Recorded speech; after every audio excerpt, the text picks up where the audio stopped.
The Nintendo 3DS. Welp.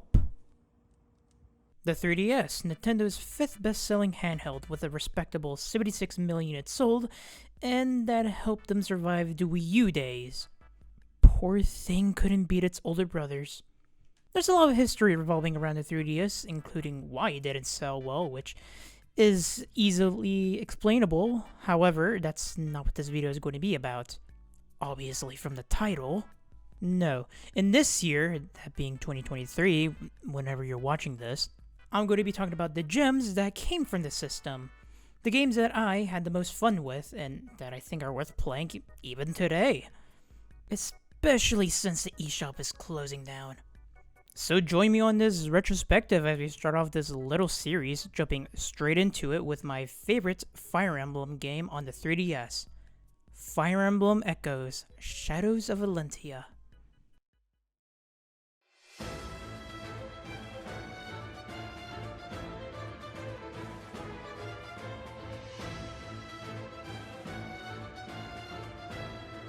Releasing 5 years after its older brother, saving the franchise, that being Awakening, and being the next entry after its controversial brother, Fates, Fire Emblem Echoes Shadows of Valentia was released in 2017 near the end of the 3DS's lifespan, and during the year of the Switch's launch.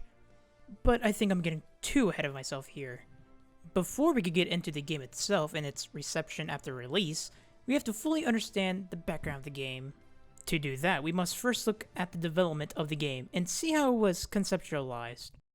So again, after release of Fire Emblem Fates, and receiving good reviews from critics but mixed opinions from hardcore fans, Intelligent Systems had to think of what to do next for the series. They at first considered developing a new entry for the series on the brand new Nintendo Switch.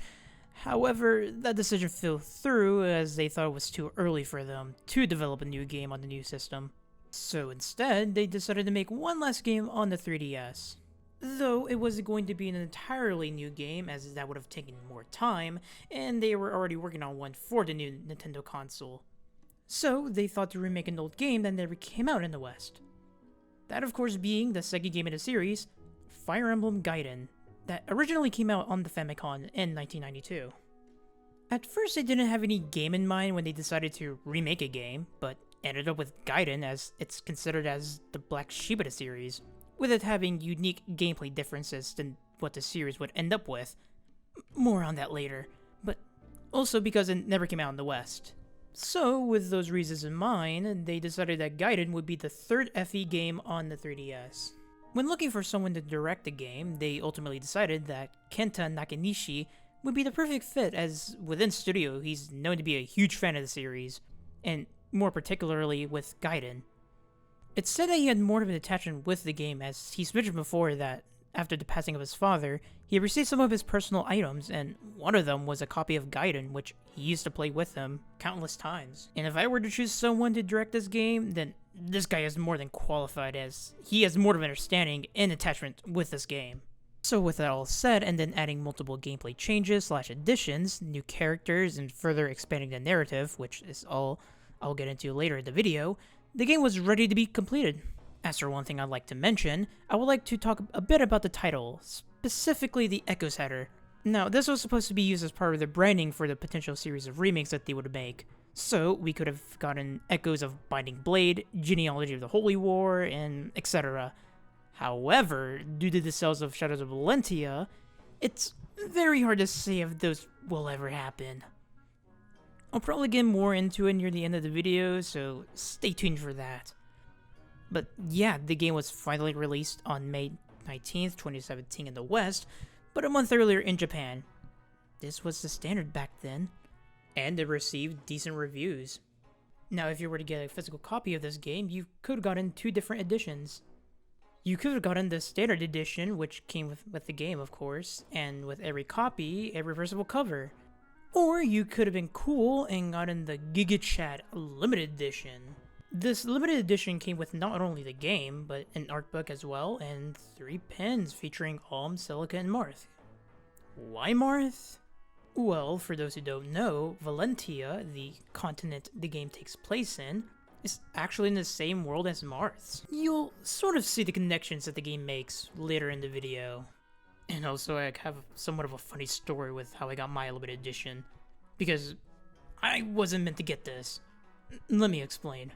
So, if I remember correctly, I think I wasn't able to pre-order the limited edition of the game, and I was a bit bummed out about it.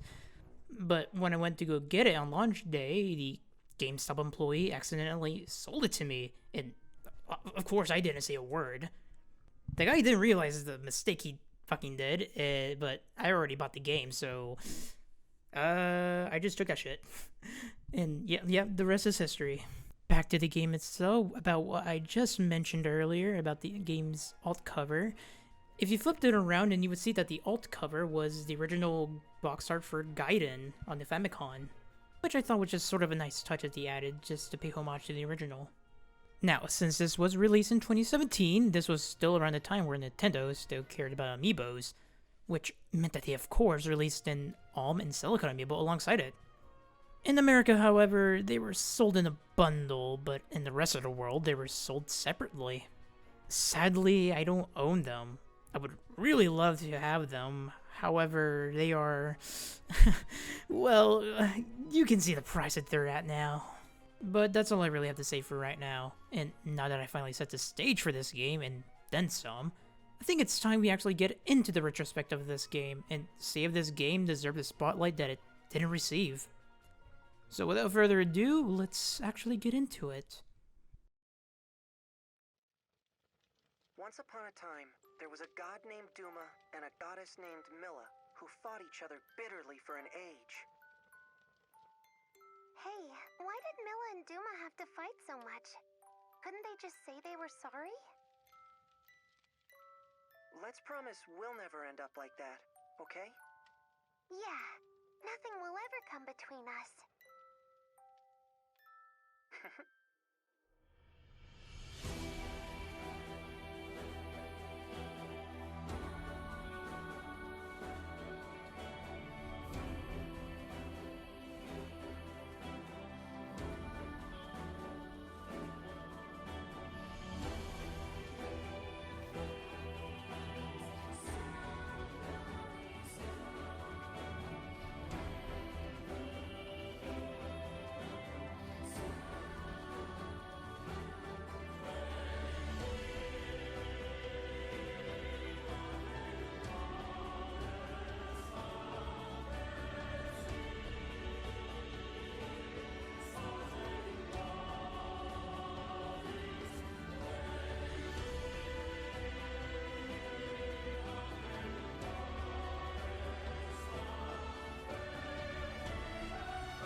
Gods, no.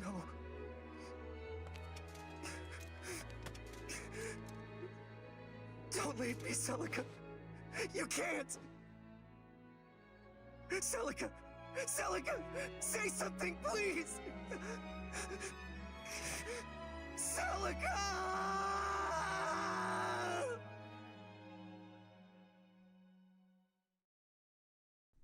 After watching a cutscene of a flash forward where Alm stabs Celica, we then get taken back to the past where they're children. Before we get introduced to Alm himself, though, we first meet his childhood friends, Gray, Cliff, and Faye. They're hanging around in their village, Ram Village, until another friend, Tobin, comes up and mentions that he saw a knight in the woods. With their curiosity piqued, they go check it out.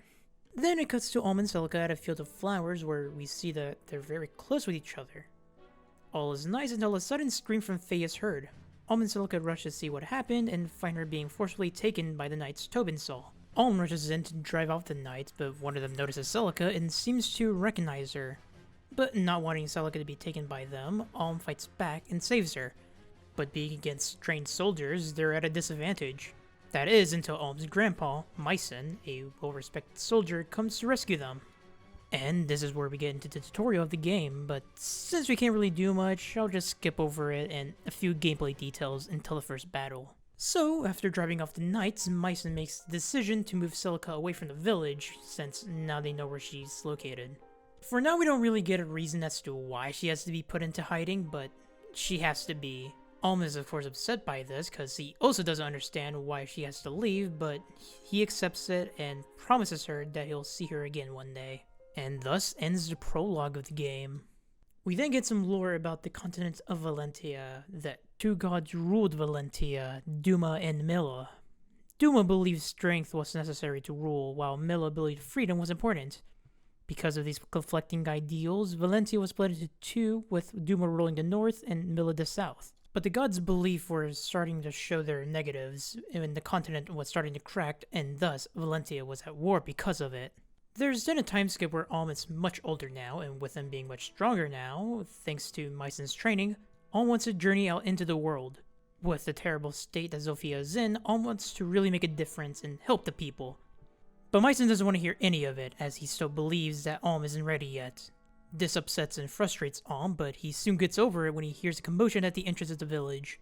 He goes to check it out and finds a soldier named Lucas who brings news that the Regalians have taken over the Zofian castle, and he's looking for Myson to recruit him into the Deliverance, a group that is looking to drive off the Regalians and take back Zofia. But as soon as Alm takes Lucas to see Myson refuses Lucas's offer.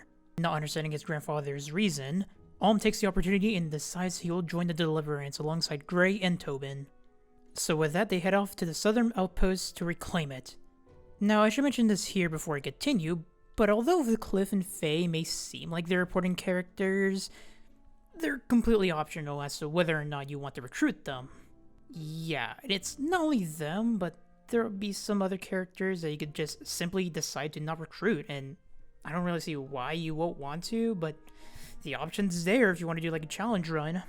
I should also mention that Faye is a completely new character made for this game. I know I should have mentioned this earlier, but I feel like now's what's the right time to mention it since this is where we recruit her. I'm not really sure the significance of her addition other than to simply have another unit and to have an early female unit, as you'll see why that's sort of special. I only say that because when it comes to the story side of things, she really isn't all that important to the narrative. But it's not like most characters do become important or anything, like Cliff for example. But again, having another unit isn't such a bad thing. After leaving Ram Village, we immediately encounter a group of brigands, which also introduces us to our first actual combat scenario. So now it's time for me to get into the gameplay. Unsurprisingly, it plays just like any normal Fire Emblem game. Move your units on your turn, attack, and pray to any god you have that you don't get unlucky and have one of your units die. But one of the many things that sets this game apart from the rest of them is that alongside Fates and its original counterpart that introduced this mechanic, it doesn't have weapon durability. But unlike Fates, each weapon and shields have combat arts. Now as for the aspect of weapon durability, I'm pretty indifferent about it, that I can live with or without it. I can get its purpose as another thing to manage and to consider when making strategies, as well as not being able to just use the overpowered weapons, but I also find it as a bit of a nuisance as, again, it's another thing to manage. But again, I can live with either or. Now for combat arts, this is its first introduction to the series that I know of, where to activate them you need to use up a bit of your HP, so the better the art is, the more you have to give up your HP. A bit of a risk-reward type of thing. There's also a mechanic that's been in all of the games, but not in this one like its original, and that's the weapon triangle. Yes, the weapon triangle is nowhere to be seen here, and that's probably due to there not being a class that allows you to wield an axe. Of course, brigands can, but as for us, I don't think there was a single class that allows you to wield an axe, even though later in the game there's an axe weapon that looks like you can use. But it's another one of those things where I think you don't really lose much from it, and kind of makes the game its own unique thing. Now, another mechanic that was introduced in Tharstia 776 is the fatigue mechanic. Basically how this works is the more times a unit's used, whether that's from them attacking, being attacked, or even taking damage by terrain, the more fatigued they'll become, and the consequences of that is that their HP will be cut in half. Normally, if you play well, your units won't experience much fatigue. It's only when you do another set of gameplay that you'll have more of a problem with it. But I'll save that for when we get there. The only ways that you could reduce your fatigue is by either giving your units provisions, which is not a simple thing to do since you can only hold one item, and that slot would most likely be reserved for a weapon or accessory. Or another way is to just beat the map. You would think that this mechanic would be a bit bothersome and add much difficulty to the game. However, again, if you strategize well enough in the overworld maps, then you won't have much of a problem. But getting back to the story, we get a bit further ahead until we're told that a woman was held captive in a shrine by a group of brigands, so we go over to investigate. And now we're back to talking about the gameplay. But this time we're talking about another aspect, or a portion, of the game, and that's the dungeon portions. This is the first time that Fire Emblem had you be able to walk around in a 3D environment. Unlike in Three Houses where you only get to walk around the academy, here you get to actually explore a dungeon, and there would be overworld enemies. It sort of functions like SMT4 where you're allowed to hit enemies in the overworld, and if you do, they'll have some of their HP depleted when you get into combat. Now, remember how I mentioned that fatigue was a bit of a problem like a few seconds ago? Well, this is where you might have the problem. See, unlike in the overworld maps where you beat the map and then your fatigue gets reset. In a dungeon, however, your fatigue carries over throughout the dungeon exploration. So the more enemies you fight, the more fatigued your units will get. And unlike in the overworld where our units are able to be deployed, forgot to mention that part, but yeah, all your units are always deployed, you're only allowed to bring in 10 units for a dungeon. Now, I might be making this sound like this is where you get your ass handed to, but don't worry, it's not. Now, although it will be hard to reduce your fatigue at times, and there will sometimes be strong enemies, the thing is, enemies don't constantly respawn once you beat them. It's only when you re-enter that area is when they'll respawn again. So there isn't much to fret over, especially when you reach the Shrine of Milla. Once there, you're able to do two things. One being that you can remove all your units' fatigue by offering the shrine some provisions, and two, you're able to change your unit's class. Now, it isn't as in-depth as it is in modern Fire Emblem games where you're able to change their classes willy-nilly. In this game, they can only stick to that one class and upgrade it. However, if they're a villager like Alm's friends, then they can change to whatever they want to. But choose wisely, because once you do choose that class, then they'll have to stay that class and constantly upgrade that path only. Unless you're like near the end of the game and your units are like very high level, then you could do whatever you want. Aside from what the shrine can do, if you get to the area where the shrine is, there'll be another room that you could just continue ahead, and there you'll be able to give one of your units plus one of whatever stats these fountains provide. But again, you have to choose wisely because you can only get 3 from either or, and once you do, they're both dried up. These really give you a lot to think about when progressing through the game and deciding on your playstyle, and it can also make some unique playthroughs. Now for the last mechanic, and I swear that this is the last for now, is what you get for saving the priestess in the dungeon. Milla's Turnwheel. Around the time this game came out and this was announced, it had to be one of the most polarizing things in the community. I remember it being a huge thing where people were upset about it because it would have made the game far easier, which, I could totally agree, but counter argument, you could just, not use it. I feel like people had sort of a overreaction to its inclusion to the game, even though it was meant for people who were new to the game and to, make it easier for them. Like, yeah, you can't turn it off, but it's not a forced mechanic as people made it out to seem back then. Also, it just helps with save scumming, because you cannot lie and say you've never played on hard mode with permadeath on and have not save scummed once, because I know for sure that one of your best units died and you used it. Come on, we've all done it at least once in our playthrough, so at least being able to go back on turns saves the hassle of reloading the game or replaying a chapter. Although I don't completely hate the turn wheel, because I abuse it, I can understand the frustration of some people with it, and maybe if they can balance it in future games, then people can accept it more. At least in a way where people don't have to completely rely on it, because I sure as have. But with that out of the way for now, let's get back on track with the story. So Alm and gang go and reclaim the southern outpost and save Claire, the sister of Clive, the leader of the Deliverance. And on our way to the Deliverance's hideout, we also meet Clive's right-hand man, Fernand. He came to save Claire, but since we already done that, he decides to escort her so that she doesn't have to be with commoners. Oh yeah, he's a noble, and a very classist one at that. But she declines Fernand's offer because of his disrespect towards Alm and his friends, and so they go to the hideout. Once there, Clive decides to make Alm the leader of the Deliverance since he'll be able to rally the people better than him, but Fernand gets angered by this because Alm is a noble. So in a fit of rage, Fernand decides to leave the Deliverance and heads out to confront Desai and join his side. He really is a good right-hand man to have at your side.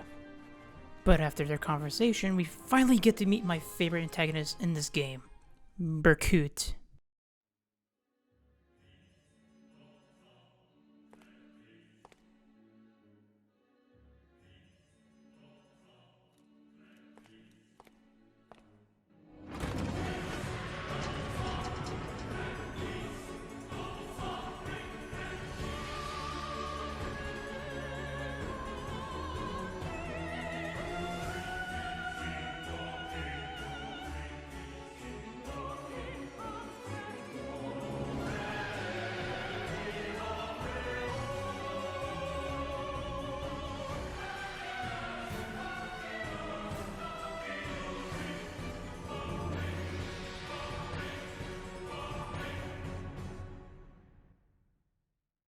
Back over on Alm's side, he leads the Deliverance to take back the Zophian castle.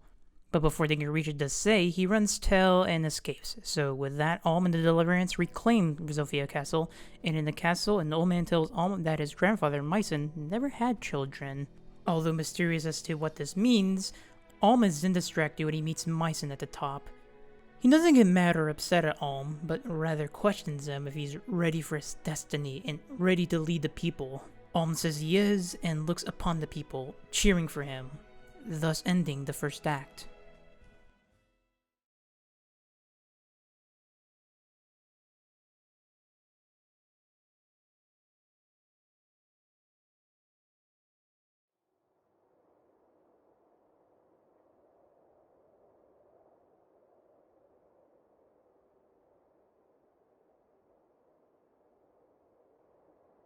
Rudolph, die!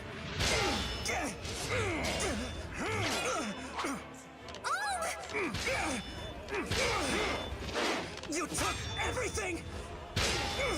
Everything that I ever loved! You took Sophia! You took my friends! And now, Celica too!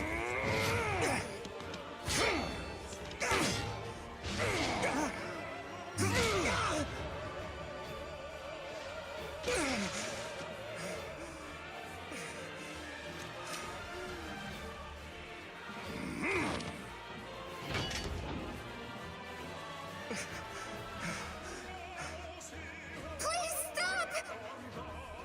What's going on? Can't you see me? Stop this!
After those turn of events, the narrative's perspective takes a shift and you start playing as Celica.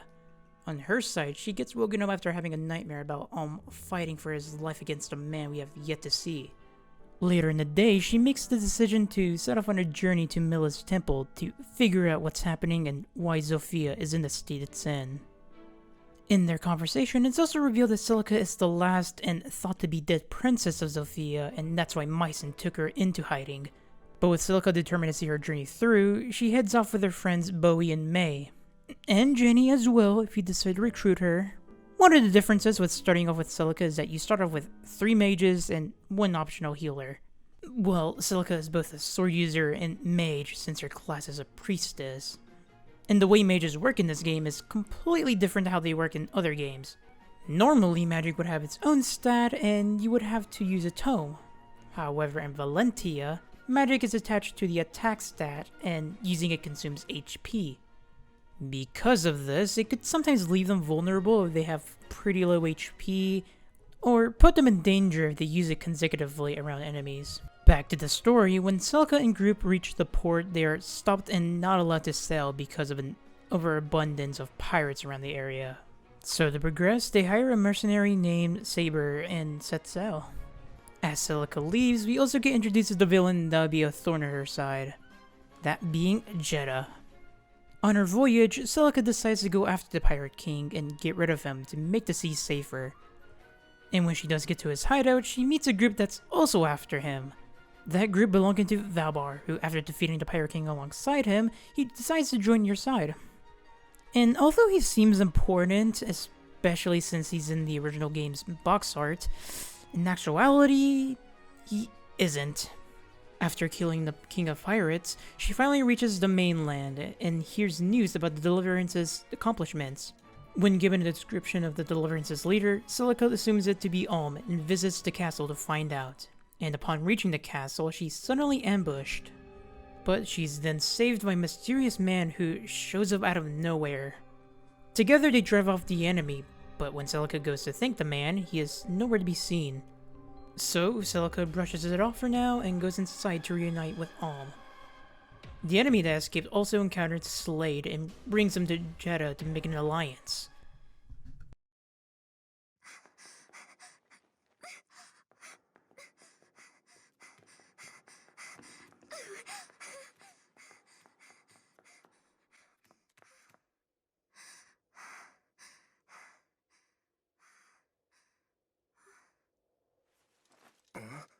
It's really you!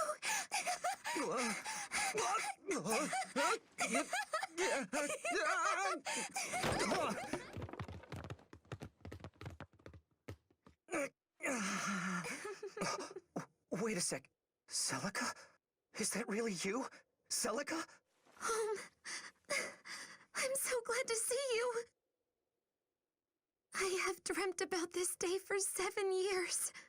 At last, I finally found you. You have. I've missed you too, so much.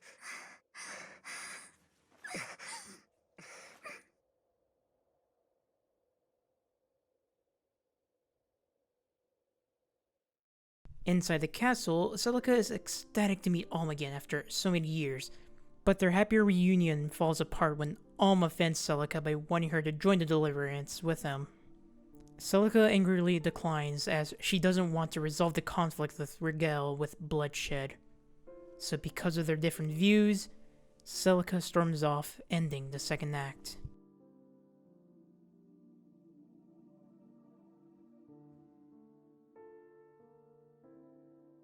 The third act starts off with Alm brushing off the argument he had with Celica. Although Tobin is worried about him, again, Alm doesn't focus on that and instead marches on forward towards Rigel.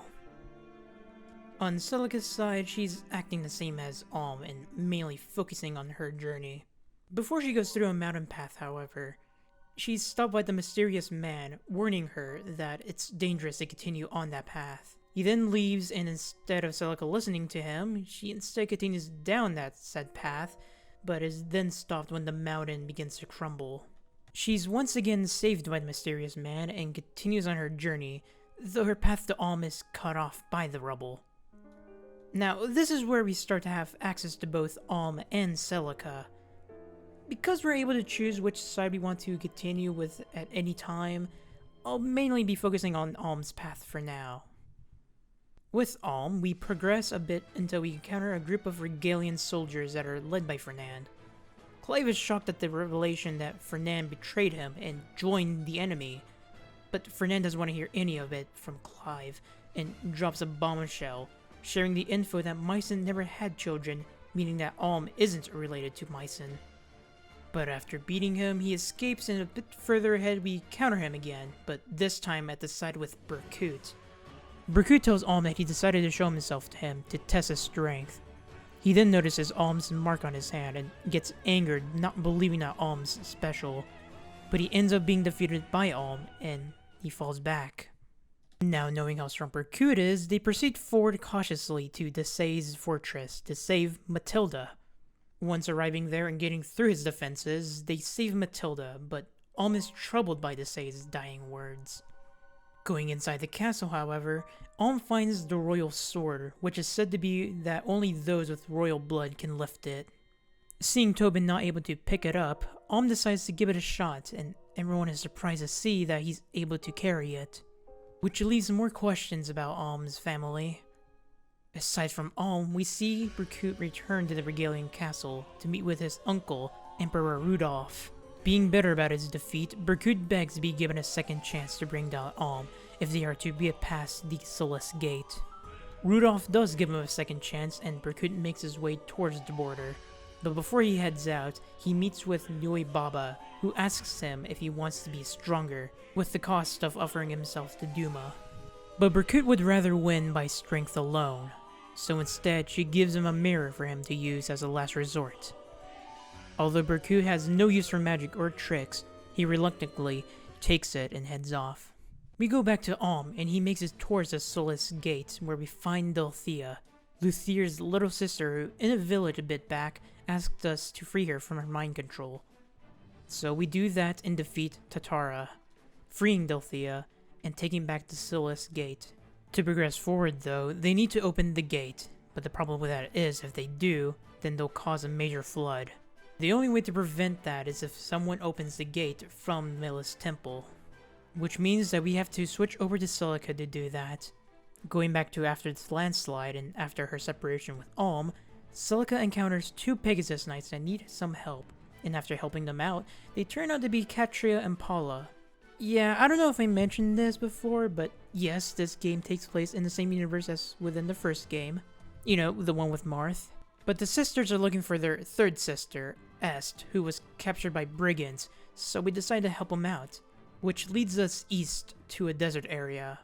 They make it towards the leader of this group of brigands and defeat him, freeing Est and alongside her a priestess who served for Milla at her temple. She recognizes that Celica bears a similar appearance to the late queen, and once Celica confirms that she is the princess, she goes into details about her mother. She also explains that since she's alive that she must give her the royal crown, and she heads off towards the temple to do so. Upon reaching there, however, Celica finds that the temple has been taken over by the Regalians, and after getting rid of them and entering Milla's chamber, they find out that she isn't there. The priestess explains that Rudolph charged in and took her himself, imprisoning her somewhere in Rigel. With this sudden change of events, Celica decides to go to Rigel and save Milla. As soon as she makes this decision, the Masked Knight appears once again and presents to her the royal circlet. Celica accepts it and formally becomes the Princess of Zofia, and now that she's a princess, she's able to open the gate, allowing her and Alm to cross the border to Rigel. And because of this, and knowing that Celica is over at the temple, Alm then realizes that Celica is Princess Antise, thus ending the third act. I want to add a sort of intermission here for a second and say that we're actually in the later half of the story now. So if you haven't played this game yet, I would suggest that you probably pause the video and go play the game yourself so you don't get spoiled on what happens later in the story. So this is just sort of my spoiler warning for the last 2 acts of the story. You know, again, for those who still want to play the games and experience it themselves. But for those who already play the game and know what happens, or for those who don't really care for spoilers, then proceed ahead, I guess.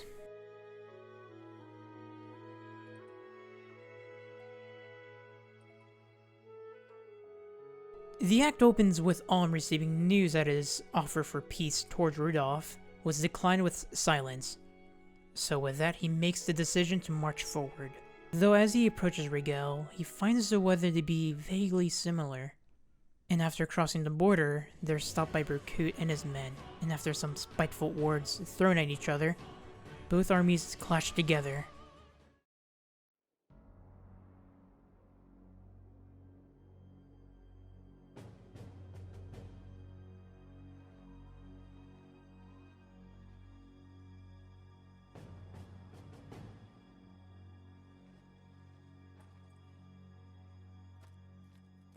We're all ready, sir. Understood.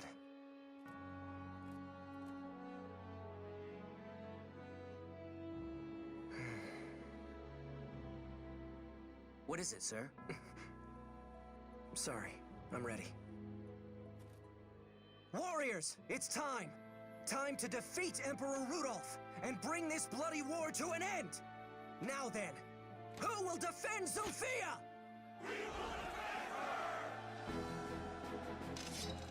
Then charge! Ah!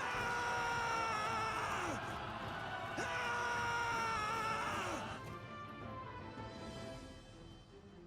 My lord. Follow me! These worms have no right to crawl onto our soil!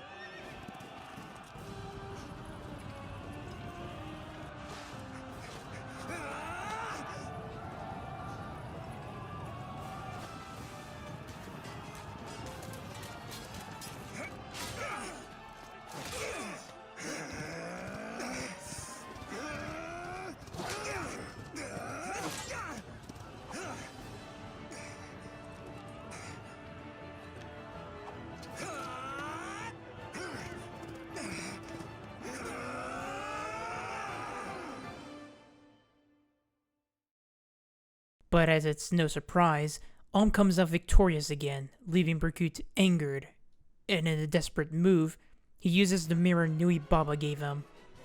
Doing this makes a bunch of hands appear out of the ground in an attempt to drag everyone down under.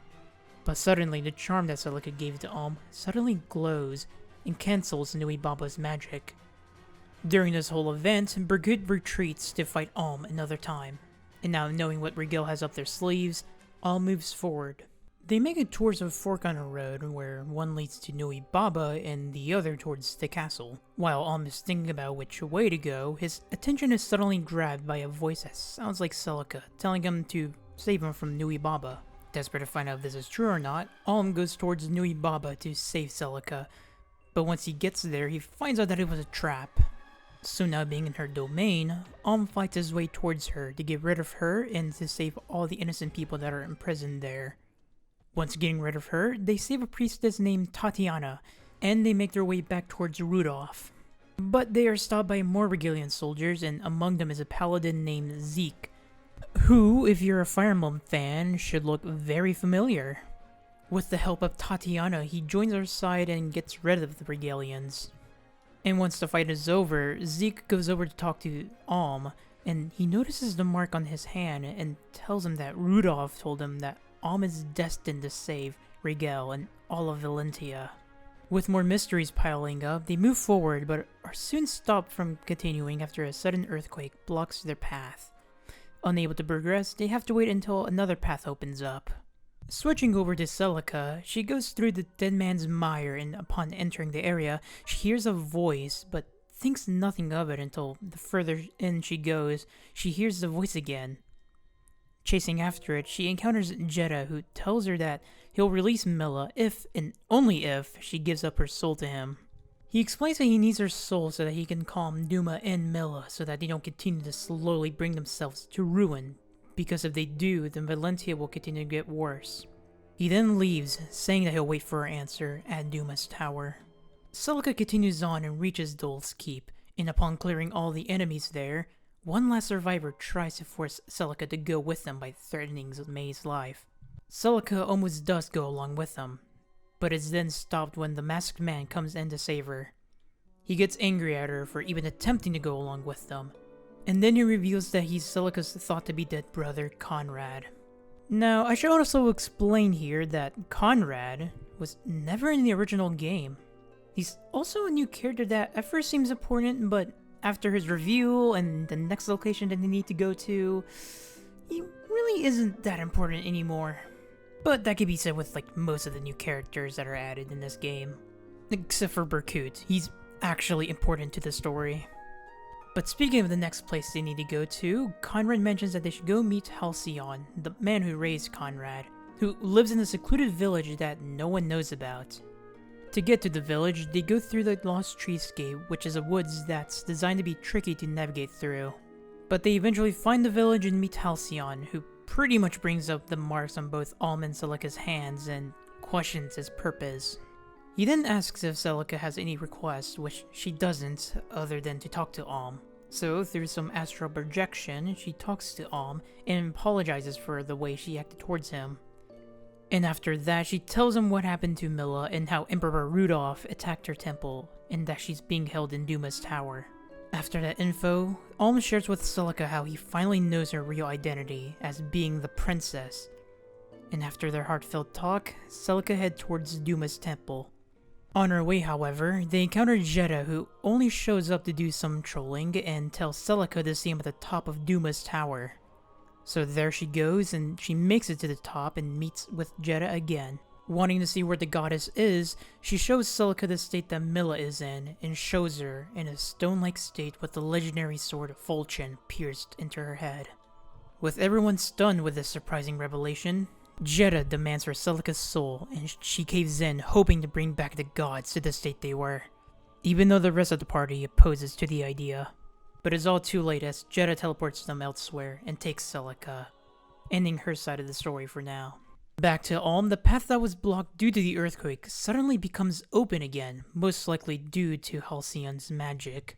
So, being able to march forward, they get closer to Emperor Rudolph.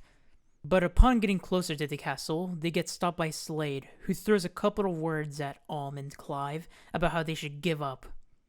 But after Clive throws a few stinging words back at him, they storm towards him and defeat Slade. And then, they finally make it to Rigel Castle and confront Emperor Rudolph. Inside though, we see Rudolph getting ready, and he's stopped by Berkut, who's begging to be given another chance. But he shoots down the idea and heads off to battle. Before the battle begins, Rudolph makes a speech saying that if he does die in battle, then for the Regalian army to lay down their arms and to cooperate with Alm. And so, with a feeling of familiarity, Alm marches into battle to stop the tyranny of Emperor Rudolph. And after a fierce battle, Alm comes out victorious and defeats Emperor Rudolph. In his dying words, however, Rudolph reveals to Alm that he's his father, and that Mycen knew of this. But Alm is unable to accept the fact that he's the tyrant's son.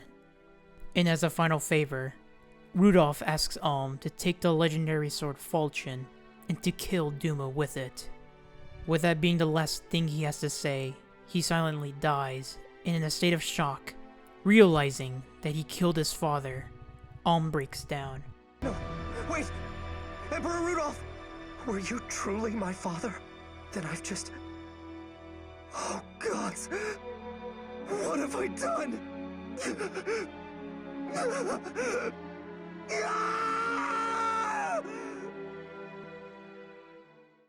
Back over at Duma's tower, Celica witnesses all that's happened on Alm's side, and Jetta makes a comment about Alm coming to them next. And for not wanting Alm to feel further pain, Celica submits to Jetta and agrees to sacrifice her soul to Duma.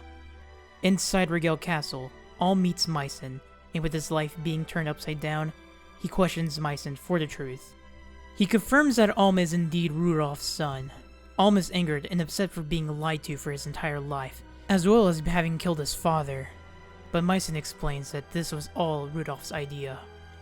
Rudolph knew that the gods Duma and Milla were beginning to die and go mad. Then, when Alm was born with the brand, he knew that Alm was special, and hid him from the faithful, having Mycen keep him hidden. Now that Rudolph is dead and Duma getting madder, he tells Alm that he must go and kill Duma before Celica is sacrificed. To get to Duma's tower, they must take a path that's connected to it, beneath the castle, and so Alm prepares for his final task, to slay Duma. Ending Act 4.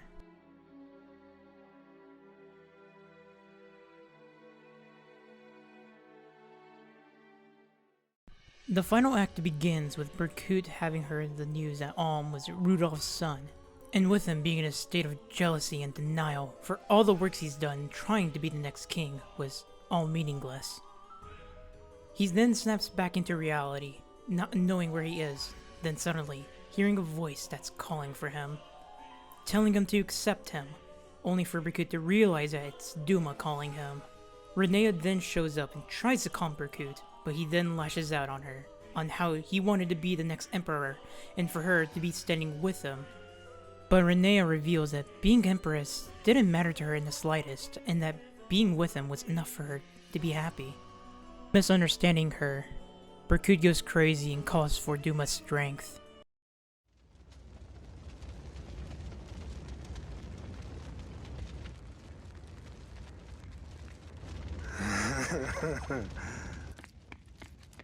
Lord Bakut! Lord Bakut?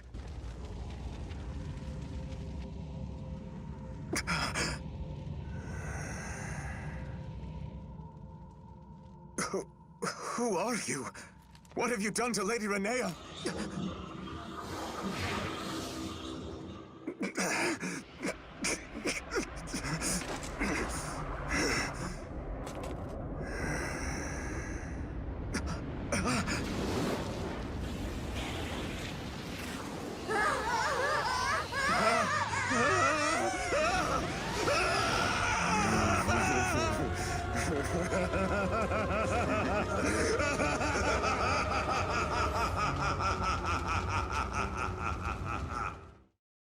Back to Alm. He stands in front of the door leading to the path towards Duma's tower, and being ready for his last trial, he goes in. But before they can even make it far, they find Fernand stumbling their way. In a near-death state, Fernand lies in Clive's arms, asking him if they are going to kill Duma. And telling him so, he tells everyone about Duma's mad state, and also warns Alm about Berkut not being himself any longer. He begs Alm to kill Duma and to end everything. After Alm agrees, Fernand reminisces to Clive about their friendship and his regrets. Then suddenly, he passes away. And with that, Alm and the rest continue on. Going a bit further down, they eventually find Mill's stone body and notice that Fulchin is pierced in her head. Then suddenly, Celica shows up. Alm is of course happy to see her and asks where her companions are, but Jetta interrupts the reunion. Alm tells him how he's going to kill Duma and stop him, but Celica also interrupts him, saying that if he were to do so, then Rigel will suffer the same fate as Sophia, as well as mentioning that Fulchin is sealed away and that there's nothing that he can do. Jetta reveals to Alm that he's going to offer Celica's soul to Duma to quell him. Alm tries to convince her to not do it, but believing she has no other choice, she says her goodbyes to him and leaves. Standing in the crossroads with this new info, the party are unsure on what to do, for if they kill Duma, the people will starve. But if they don't, then Celica will die. After some back and forth, Alm makes his final decision as the future king of Rigel, and that's to accomplish his father's wish to kill Duma, hoping that even in the god's absence, they'll be able to carve a future where both Sophia and Rigel will be able to live in peace. But before they head off, they see Milla's body glowing, and Alm hears a voice calling to him. Knowing what to do, they search for a way to Milla's body.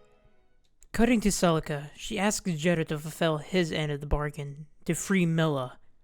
But unsurprisingly, Jetta breaks their agreement, and destroys her body, leaving only her head and Fulchin. With everything set in stone, he gives Duma her soul, and sends Celica and Milla's head elsewhere. Back to Alm, he finally finds Berkut. Berkut bitterly praises Alm on being the new emperor, but Alm doesn't find any pleasure out of it, but asks him to be on his side and to help him sense their family. However, Berkut is so full of malice and spite that he reveals his new attained powers from Duma and gets ready to kill Alm. Alm, seeing Berkut having sacrificed his wife for power and having such a warped mind, not noticing Rudolph's care for him, he gets ready to fight Berkut. And, in a sad victory, Alm beats Berkut, but he tells him that he still would have wanted him to be by his side as family. In a near-death state, though, Berkut sees Renea and realizes that all that mattered to him was not being emperor, but to be with Renea. But he was too blind to see it. He then gives Alm his mother's ring, but Alm, not being able to accept being left alone with no family again, begs Berkut to stay alive. However, Berkut tells Alm to push forward and to free Valentia because he's the only one who can. Then he passes away. Even though Alm wishes he could mourn for both Berkut and his father, he sadly isn't given the opportunity as he needs to stop Duma, so he continues his way to stop him. Nearing the end of their journey, they stumble across a magical door that leads to the royal treasury that only royals can go through. With Alm being the only one that could go through it, he goes in and at the end, he finds Fulchen. And then Celica comes out of the shadows attacking Alm. Being confused, Jira also comes out and tells him that Celica isn't herself anymore. Alm tries to make her come back to her senses, but nothing is working. Celica, don't do this! Please. Listen, you have to stop me before I kill you. You know what you have to do. Do it now.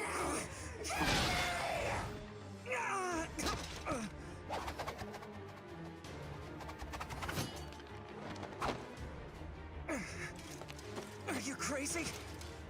You know I can't do that! Hear me, bearer of Duma's brand. Grasp Fulchen now in your hand.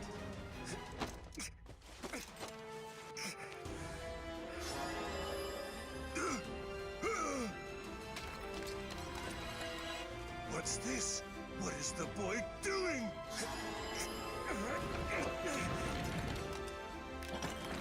Impossible!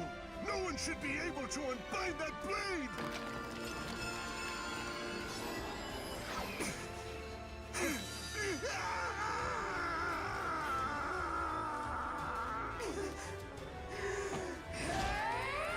Trust in Fulchen.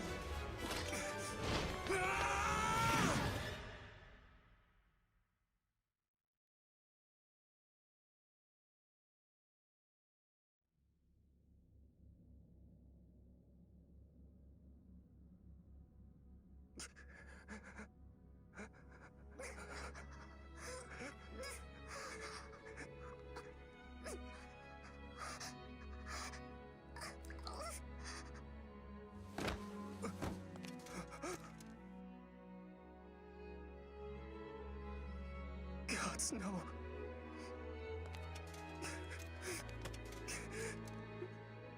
Don't leave me, Celica. You can't. Celica! Celica!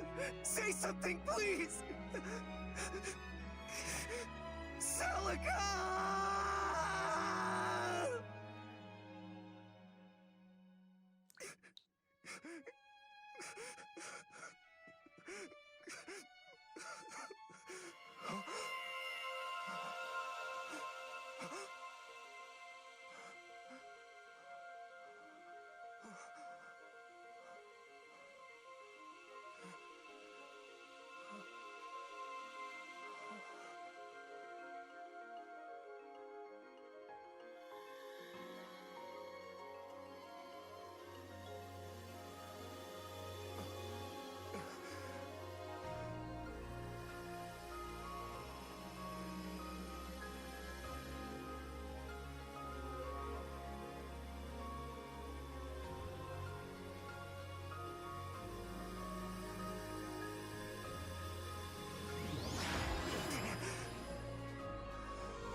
Celica.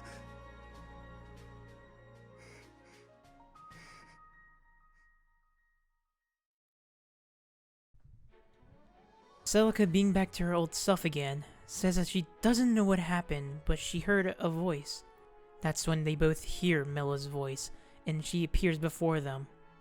She explains that Falchion was made by the god dragon Naga, for they knew of the fates of dragons, and so they created Falchion so that when the time came, the people could put the mad dragons to rest. Knowing this, she sealed Falchion away so that she could protect her brother, but seeing the state that he's in, she lets them use it to free her brother from his suffering. With that, she vanishes. Finally being together once again, they acknowledge what they must do, and place their trust on one another, and go lay Duma to rest, for a better future for Valentia. With the both of them together, they're able to open the door that leads to Duma.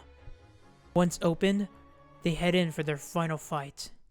They regroup with the rest of Celica's party, and Jetta is shocked to see Alm wield Falchion, thinking that Milla would have never let them kill Duma. Not wanting Duma to die, Jetta gets ready to kill him, and thus the final fight begins. Now, since this is the final boss, I guess I should share my thoughts on it. Since it's been a while since I played this map, I originally remembered it being pretty annoying and worrisome, and to no surprise, I was right. You see, both Celica and Alm's parties are separated from each other, and between them are a bunch of Moguls, or Mogals. Then on the left side, there's 2 Dread Fighters and a single Gold Knight.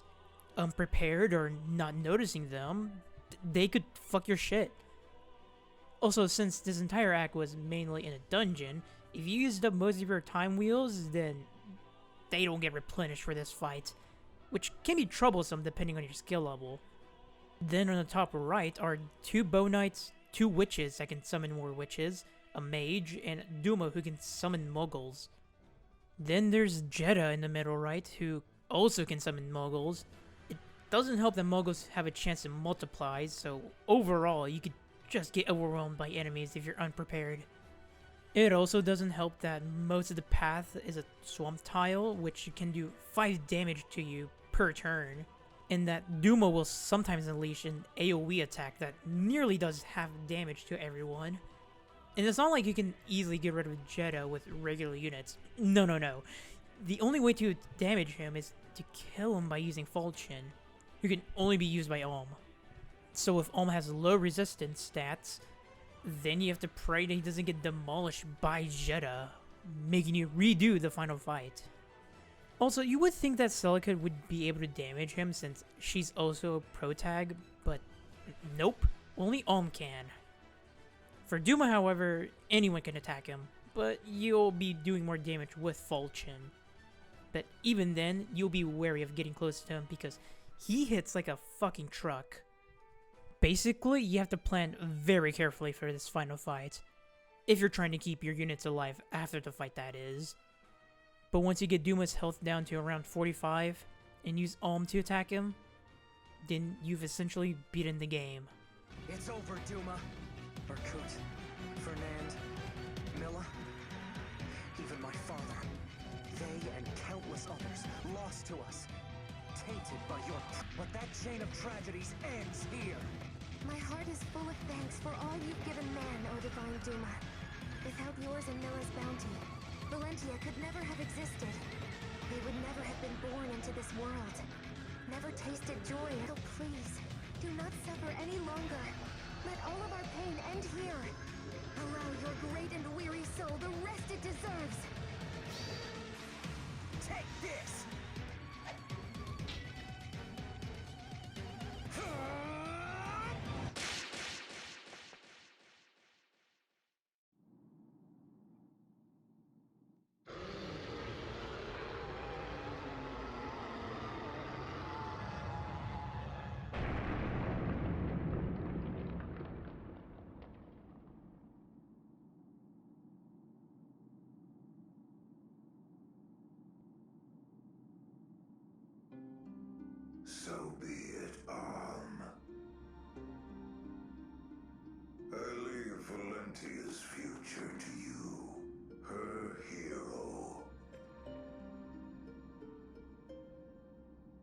from us what lessons you will, and shape her into a land to remember.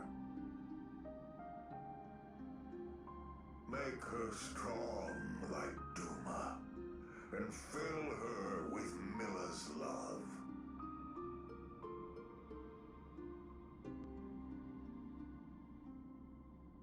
Let our grave mistakes be warnings of where not to tread as you lead her forth.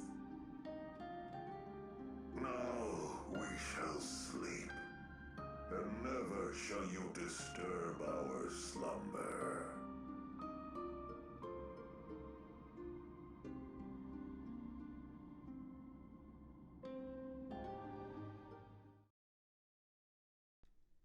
After some time passes, Alm is getting ready for his coronation, and we find out that Valentia has unified as one country, and that Alm is to be the king of all of Valentia.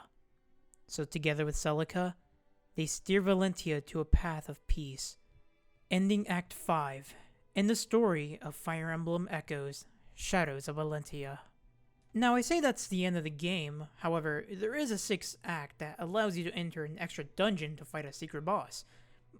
But I'm not going to go into that in this video, and instead have you experience that on your own, if you do play the game. Though if you aren't and still want to see it, then I'm just going to shamelessly plug my second channel here, where you can watch me tackle this dungeon.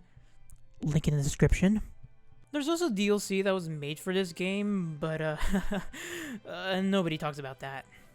So, as for my thoughts on the story, I personally think it's the best out of the 3DS Fire Emblem games, especially more so than Fate's. But as to whether it's the best in the entire series, I'm not completely sure since I haven't played every game, but I will say that it's one of my favorites. Although it's not the most complex or thought-provoking story out there, it's a good updated story for a 30-year-old game. I would say that the highlight of the story are the characters. Although most of them don't have much importance or dialogue in the story, their support rings with one another made me like them. Like with Python, Leon, Dulthea, Zeke, Gray, May, Celica, and Alm being my favorite characters in the game. But I also have to bring up one specific character that I loved the most in this game, and his inclusion was such a nice touch, that being the antagonist Berkut. Berkut was such a well-written character as being Alm's fault. Honestly, if his inclusion wasn't added, the game wouldn't really have a memorable villain as Berkut, as they're pretty dull.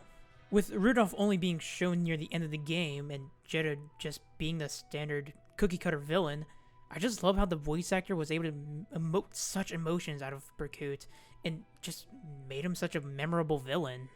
But speaking of voice acting, I will say that this game has a really well-rounded cast of VAs, and in my personal opinion, I thought they did a damn good job bringing these characters to life. And it's a bit surprising that they were able to get a good cast of VAs, since this was the first Fire Emblem game to have full voice acting. Although the last games did have voice acting, they were only snippets of lines that would somewhat summarize the text dialogue. They'd be simple lines like, "Yes, I see," grunts, and I'm sure you get the point. But it was such a surprise to see that every voice actor was able to nail their performance. Other than that, one additional thing that they added that I loved was the inclusion of memory prisms, which allowed you to see certain points in time in the past, which added a lot of context to the story. Like when Mycen saved Celica from the fire and putting her into hiding, Desai's plan to kill the king, and Emperor Rudolph telling Mycen of his plan to hide Alm. These scenes were a nice touch in understanding the characters more and just having further context. Now, aside from my enjoyment from the story and characters, I want to take a moment to talk about the gameplay side of things and my mixed thoughts on it. Now, aside from the standard tactics gameplay, I really like the introduction to combat arts as a somewhat at a risk reward type of function. Like, you want to do this crazy move that does a good amount of damage and boosts your hit rate at the cost of around 5 HP? Or do you want to do some insane damage that has a high chance of critting for 10 to 15 HP? It just adds a bit more to your strategy. I mean, it was good enough that they added it to 3 houses. but removed it and engage, which is a bit upsetting, but oh well. And speaking of combat, I have to say that this has gotta be the most RNG heavy in the series. Granted, I've only played Awakening and ever since then, but they did not feel as much as it is in Shadows of Valentia. What do I mean by this? Well, to give it a decent comparison, I would say that it's similar to XCOM, where even though I have a good chance of hitting, it felt like I'd miss a lot of the times, and the chances of getting crits felt like the game was just heading them out. Not that I'm complaining, cause I mean, hell, I'll take those. I can't really explain it well, and it just might be in my head, but it does feel like you would just get fucked over by RNG more so than you thought you would. Next is the time wheel. I touched a bit on it at the beginning of the game, but now that I finished replaying it, I will say that I still think it's a nice inclusion. However, as I've also brought up when talking about it, I can also agree with those who say that it would be nice if there's some sort of balance to it. I say this because throughout my time, I've sort of abused the time wheel a lot. And some other methods, but let's not talk about that. But the turn wheel is good to help you get out of sticky situations that you put yourself in, but I can see the need for some punishment for abusing it. With Engage being the third Fire Emblem game to have the turn wheel and having not been touched since then, except for giving you more opportunities to use it, I am inclined to believe that Intelligence System will continue to keep it the same for the most part. Okay, and now for the main element of every Fire Emblem game, or just tactics games in general, that being the maps. Ooh boy, where do we begin with this one? So, because of how limited the original game was due to it being in old hardware and having simple graphics, most of the maps in Gaiden were very simple and plain. Like, actually, they were mainly in plain fields and there wasn't much variety, only until like the later half. But even then, they would sometimes be bland and not fun to play in. So, in a remake, you would imagine that they'd fix most of the simple map designs and have a bit more variety and more unique maps that stand out, right? Well, you would be completely wrong about that. When they said remake, they meant remake. You'll be going through the entire game and most of the maps would all just be the same cookie-cutter maps where it's an open field with maybe some trees and maybe a bridge to spice things up. You will not remember most of the maps by the end of the game, and the ones you do remember, you'll remember them for the wrong reasons. Like the desert map where you can only move your units very slowly, or the boat maps where your movement is very limited and they're exactly the same. Or the swamp maps where, again, your movement is lowered and you take damage in the swamp. Then some of the maps are just weirdly shaped and you just think, how am I supposed to do this in an efficient manner?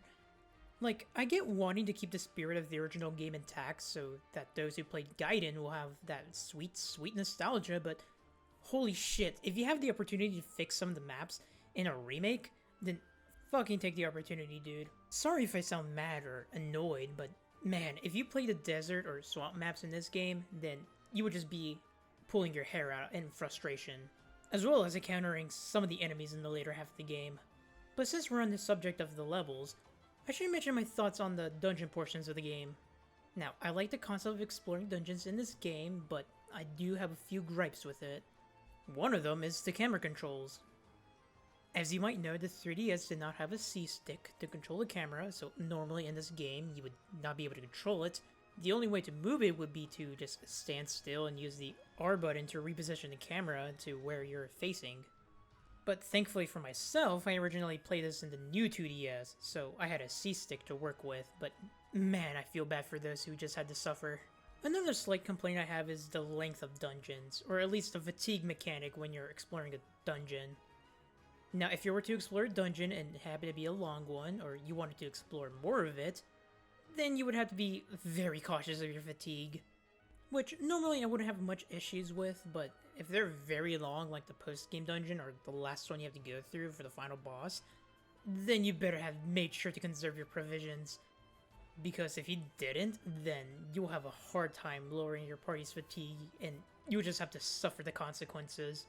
Which, let me remind you, is getting your unit's health reduced to half. Now, I personally was able to save a whole bunch of my food to give to my units, and you normally wouldn't have much of a reason to use them a whole bunch, especially when dungeons make sure to give you enough when looting.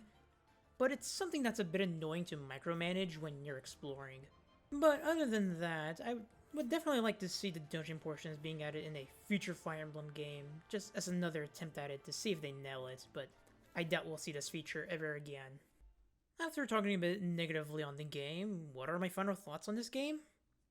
Well, I could just sit here and talk about how I really like this game. And that's exactly what I'm gonna do. Although Shadows of Valentia plays completely different from the other Fire Emblem games I've played, in terms of gameplay mechanics, I still had a really fun time with it, even if I might have pulled my hair out at some points. And although most of the maps are dull and sometimes dumb, when those unique maps do show up, it really sticks with you, for the best or worse. Gaiden being labeled as the black sheep is very true, and because of that, it definitely makes it stand out more. With the remake keeping those things that made it unique and adding more on top of it, it makes this version a far better experience and one that's worth playing over the original. Especially thanks to the talented voice cast in this game. Again, I have to mention that they really did a good job bringing these characters to life and making them very likable. And even after playing it again, I still believe wholeheartedly that this is the best Fire Emblem game that you could play on the 3DS.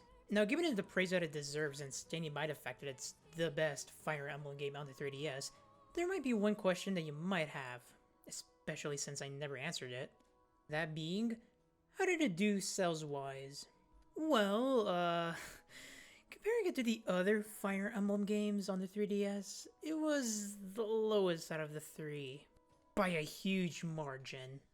Earlier I mentioned how Intelligent Systems plan on making more remakes with the subtitle Echoes if Shadows of Valentia did well, but since it did very poorly, it's very hard to say if they'll continue with that plan. Though it's best to say that they won't be making any remakes anytime soon, which is really upsetting because I do think that Shadows of Valentia is a really good modern Fire Emblem game. But its quality, or the fact that it was a remake, wasn't the main cause for its low sales. Rather, it was due to the fact that it was on the 3DS. Again, you have to remember that this game came out around the time that the Switch was out. Everyone was more focused on the shiny brand new console, and most people who were able to afford and get their hands on a Switch jumped ship from the 3DS and did not look back. Only a very few, including myself, still played on their 3DSs and got to experience this gem of a game, and a few others that weren't given much spotlight due to the Switch. Shadows of Valentia came out in a very bad time, and that's just the truth of it. If it came out a year before the Switch, or even if the Switch came out a year later, then there was probably a chance that it would have done better. Hell, if Intelligent System put on the Switch, it could have been the best-selling Fire Emblem game before Three Houses was, due to the Switch effect. Which, if you don't know what that is, it's something people have coined due to the fact that when a niche franchise has a new game on a Switch, it would become the best-selling in the series. But again, it's very sad to see that Shadows of Valentia didn't get the recognition it deserved, and due to its sales, we might not see another Echoes game. Thankfully, however, its sales didn't mean that nobody was interested in Fire Emblem anymore, as again, Three Houses became the best-selling in the franchise. In this video, I went over my likes and dislikes from this game, as well as going over the story. But if there's one thing that I want to leave you with, it's that I made you at least interested in playing this game. Whether that means dusting off your 3DS and replaying this game, buying a copy of it and experiencing it for yourself for the first time, or getting it in other ways, but I promise you, if you're a fan of Fire Emblem, a recent one, or even a new one, then you'll have a fun time going through this game just like I did. Because Fire Emblem Echoes Shadows of Valentia was one of the best Fire Emblem games you could have gotten on the 3DS. Children, this is your song.